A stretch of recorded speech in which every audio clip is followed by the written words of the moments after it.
कमरगाव येथे बुधवारी संध्याकाळच्या सुमारास क्षुल्लक कारणावरून युवकाला बेदम मारहाण करण्यात आली। या हल्ल्यात गौरव विलास देशमुख गंभीर जखमी झाले असून त्यांना तत्काळ कमरगाव ग्रामीण रुग्णालयात प्राथमिक उपचारानंतर अमरावती येथे हलवण्यात आले आहे। घटनेनंतर गावात तणाव निर्माण झाला होता, मात्र पीएसआय गणेश शिंदे यांच्या वेळेस हस्तक्षेप करून परिस्थिती निर्माण ठेवली। आरोपी मोहम्मद पहलवान यांच्या विरोधात धनज पोलीस स्टेशनला गुन्हा दाखल करण्यात आला आहे। महाराष्ट्र टीव्ही 24 करिता नरेंद्र बोरकर, लातूर।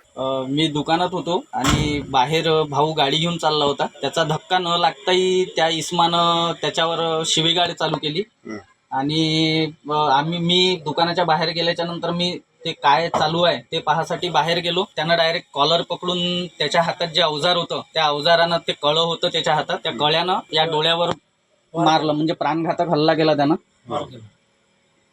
त्याचे असे कामरगावात खूप प्रकरण आहे। बायांना छेडछाड करणे, हिंदू मुलींना